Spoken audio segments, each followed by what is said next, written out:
Well, it's no longer who's playing third base. I think we know that answer. But who's playing second and who's playing short? Brewers do a little mix it up there in the infield. We'll get to that story coming up next on this edition of Locked On Brewers.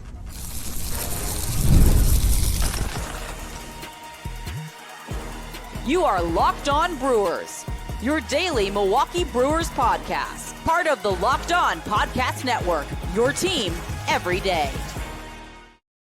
The surprise of many, including the participants, they said, the Brewers have, in the last couple of nights here, made a switch between their middle infielders. We thought Brice Turang, Gold Glove second baseman, was going to play second base. We thought Ortiz was going to play shortstop. Well, they've kind of switched in the last couple of days. And will that be a permanent switch, or is this something they're just tinkering with it? We'll talk about that coming up and if that's really worth it. Chuck Freimund, Locked On Brewers, part of Locked On Podcast Network. We are your team every day. Good to have you along here as we get to a Friday. Tyler Koerth is our guest. Great to get him aboard. He's always been a friend of the podcast, reviewing the Brew and Wisconsin sports heroics. Tyler, appreciate you coming on the show as always.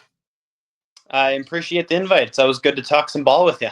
Absolutely. You know, you and I were talking off the air a little while ago about the baseball season starting at the end of March, which is a good thing, and not waiting to April. Could they almost start this thing like the third weekend, like next week would be great. I know the NCAA tournament, that's going to get a lot of, that would be the reason why they wouldn't start it, because the NC2As is going to get a lot of attention next Thursday and Friday, and Saturday and Sunday too.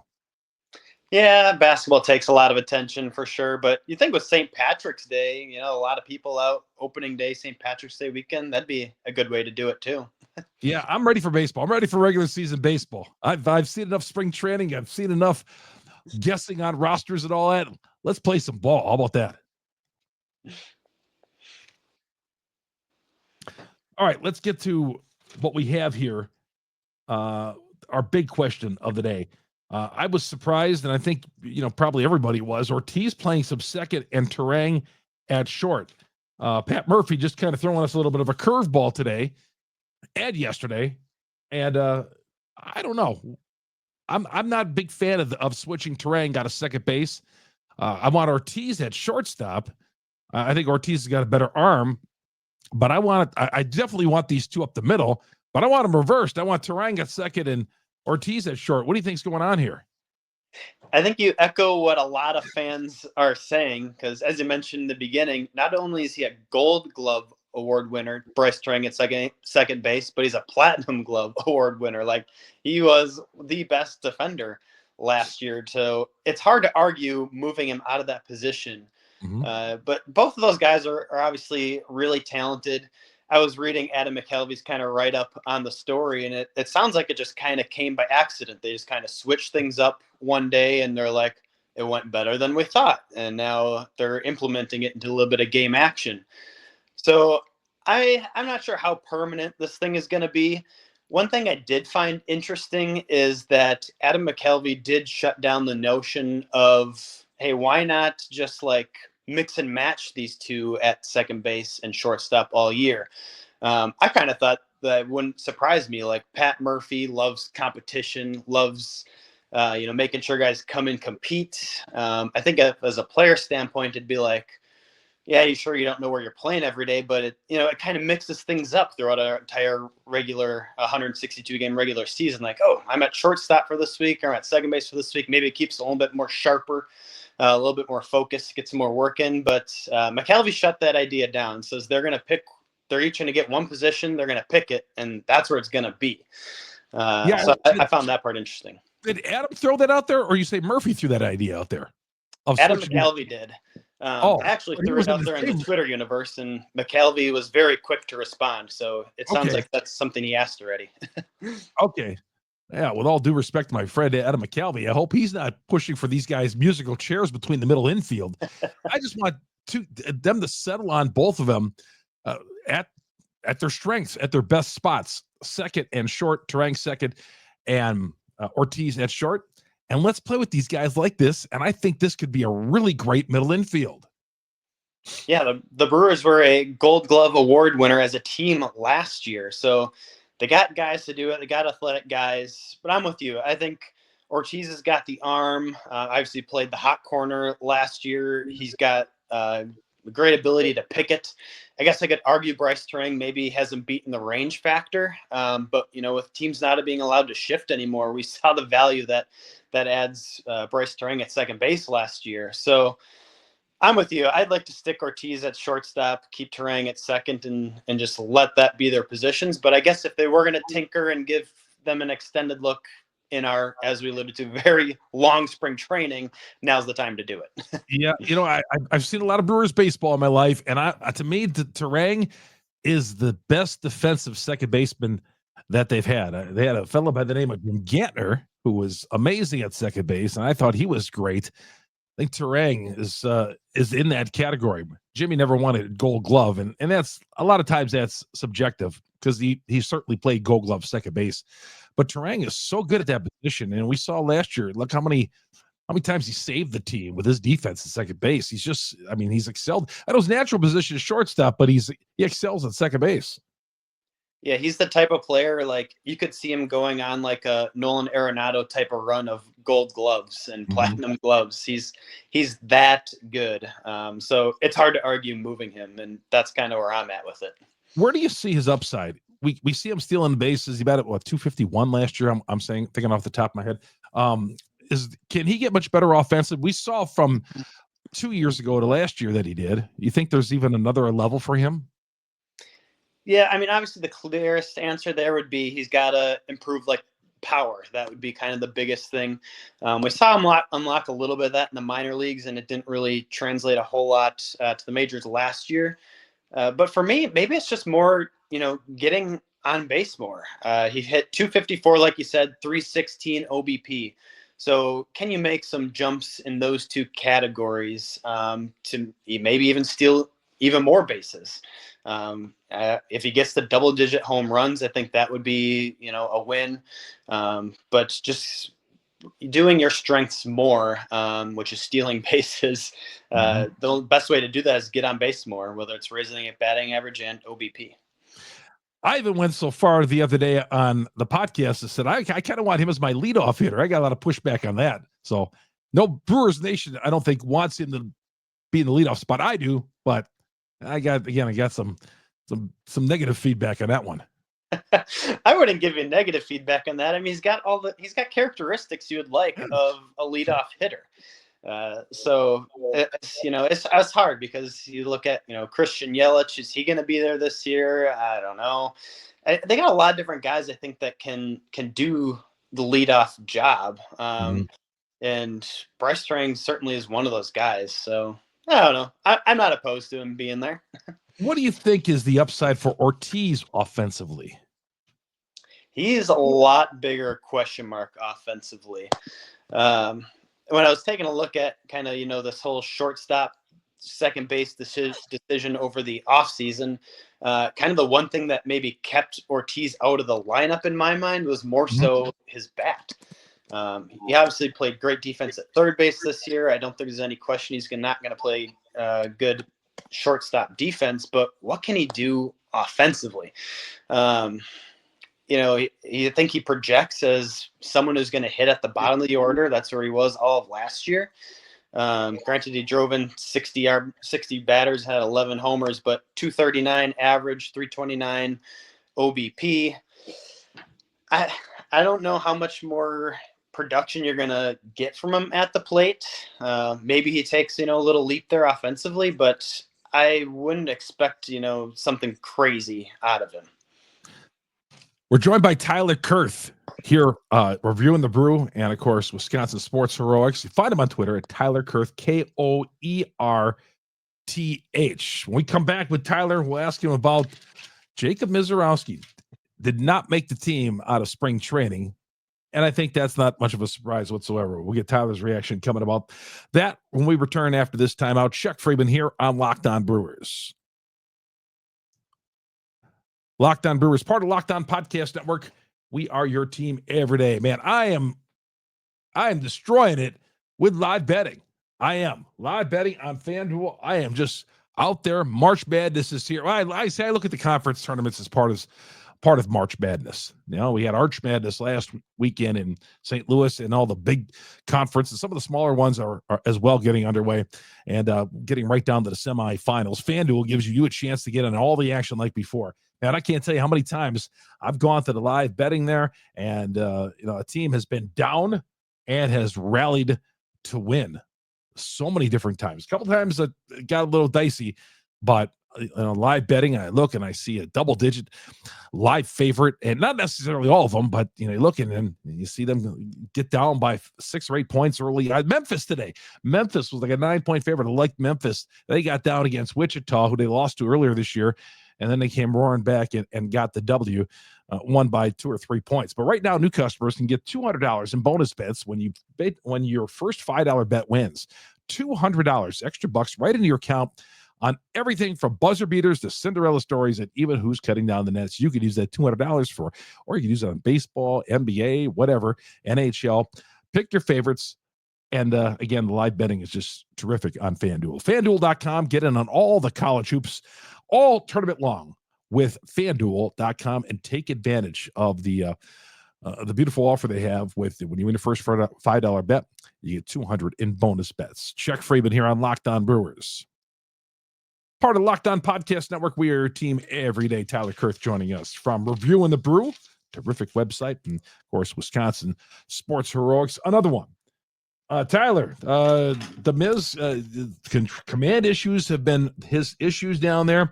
We like him throwing 98 to 100, but it was no surprise, I think, to me that he was not going to make the team this year. It was no surprise to me either. I do think he will make his debut with the Brewers in 2025, but to make it out of camp was definitely a long shot, mainly just because of the depth that the Brewers have. They have such a good bullpen. They've done a very good job of acquiring durable starting pitchers this year. So it's like, where would you put them? So it really makes sense just to keep him down in the minor leagues. They seem adamant on keeping him as a starting pitcher. So that will allow him to kind of get in the regular routine of things down in the minor leagues. And you mentioned the command issues. One thing I've noticed with him in the past is it seems like those always seem to kind of plague him more earlier on in the season, and then he gets more dialed in as the year goes on. So who knows if that'll stay true to this year or not, but if it is, then it'll be good because he'll probably be one of the first guys that the Brewers turn to when they need to call someone up. Oh, sure. And as many writers have pointed out, barring injury, he was not going to make this team in the beginning. 22 years old. Murph was asked, is he going to be a starter, relief? And he kind of said, I could see him really doing both. I could see him being a starter someday. Yeah, I think that's the plan. They did use him out of the bullpen kind of towards the end of last year in the minor leagues, which was more so just kind of like work management, manage his innings, didn't want to overload him.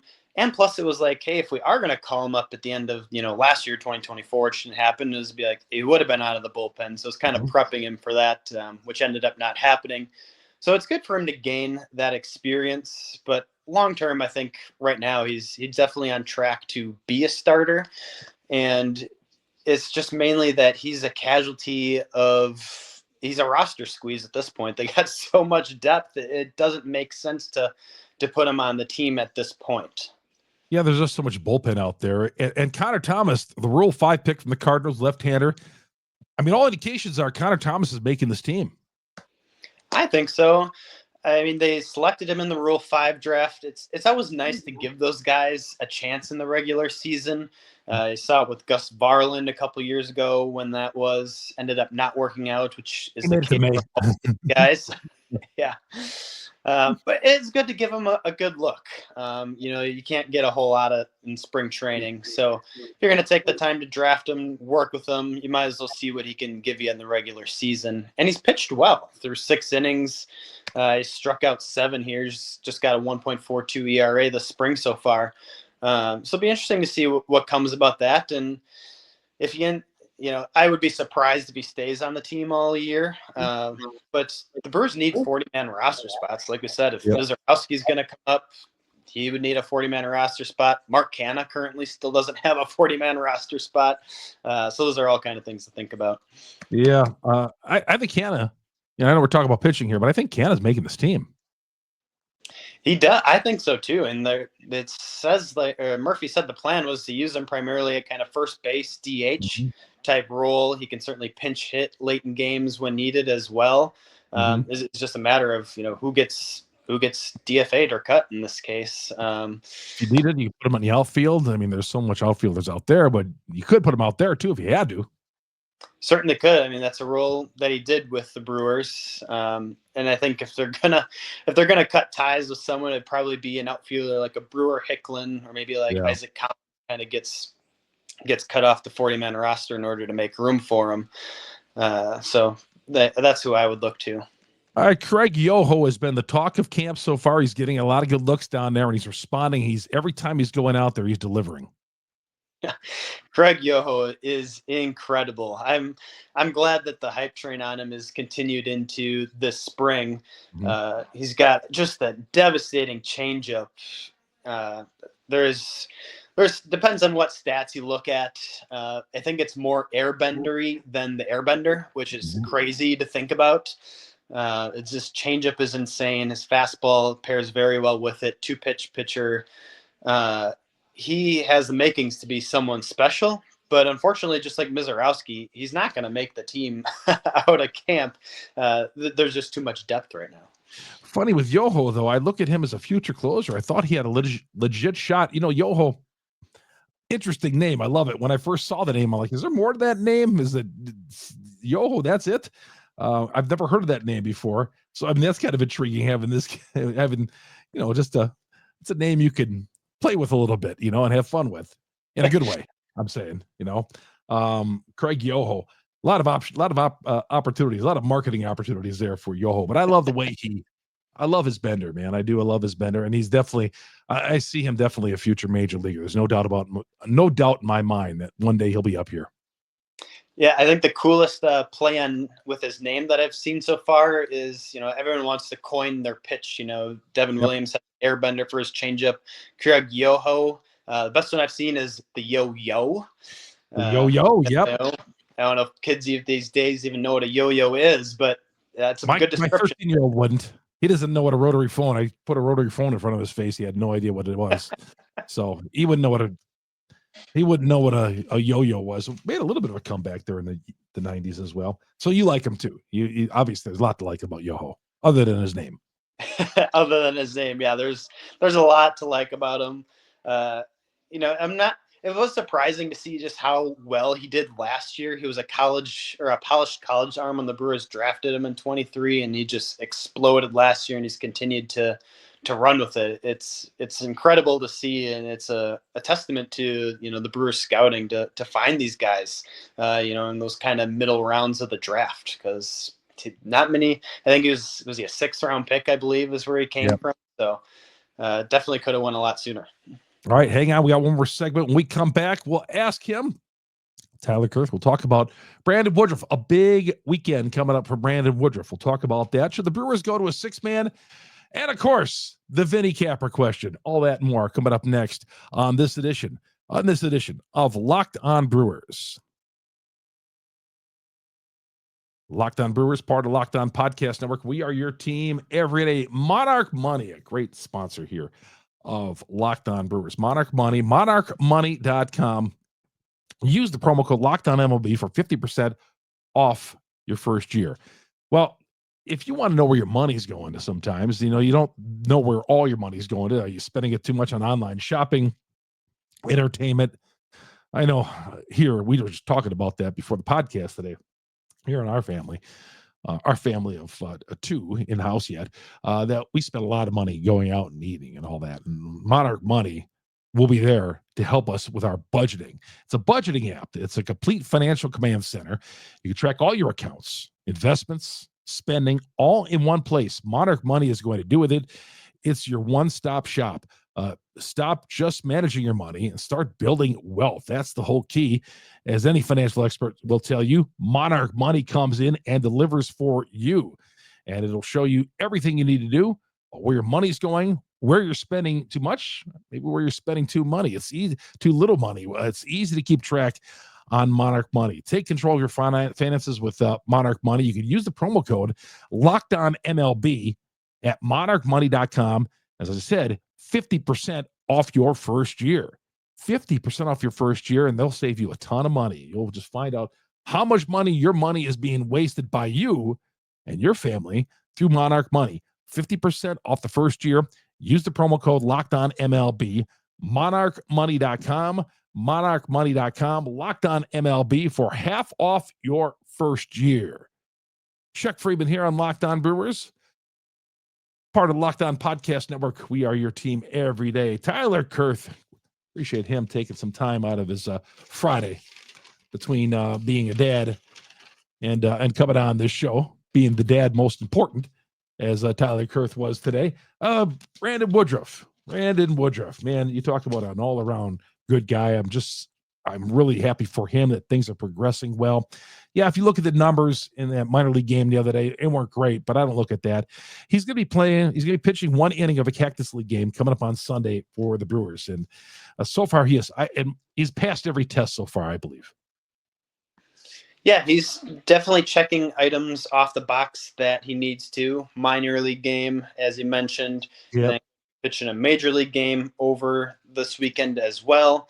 And then I'm sure from there it'll obviously be multiple innings, and then velocity's kind of been a big part so far that they've been talking about. He entered camp somewhere around that 92-ish range. He touched 94 twice, I believe, in that minor league game. So there's still some work to be done there, velocity-wise and building up his arm. But he's passing the test and he's feeling good. So I think those are kind of the most important things right now. Yeah, big test. And we aren't definitive on a timeline with his. But let's say he's able to make a return. Question I get asked a lot is, okay, if Woody comes back, or if the DL Halls and the Ashbys, when they get healthy, the Brewers right now have their 5-man. Would they ever go to a 6-man? And I'm like, wow, I don't know. I don't think they want Freddie Peralta sitting around. Not that he's sitting around, but I don't think they want him to go a week between starts or any of the other guys in that rotation. Yeah, I mean, it's been kind of a while, if I remember off the top of my head, since the Brewers have kind of done a more consistent 6-man rotation. And I was kind of looking at the schedule, seeing like, hey, when does it make sense? And almost the beginning of the year makes sense. They got 18 games in 17 days to begin the year, which is like crazy for the beginning part of the year. Yeah. You usually get so many off days and you get mad at the MLB schedule makers, but not this year apparently. But they wouldn't go to a 6-man rotation with Woodruff in it to begin this year. So that, I guess, doesn't make sense because he won't be built up enough for them to be in it. And plus Ashby and Hall are out right now dealing with injuries. So I don't know if they'll go to a 6-man rotation. Obviously kind of the health of how everyone else does going into the season, or during the season, I guess I should say, will make a big difference. But I think they like the 5 that they have, and they know that they're capable of taking the ball every 5th day. And I think they're just going to ride those guys out, and they're hungry too. Like Nestor Cortez, he's on a contract year. Granted, it's first year with the team, so he's got some things to prove, and I think he's going to want to take the ball. Sure.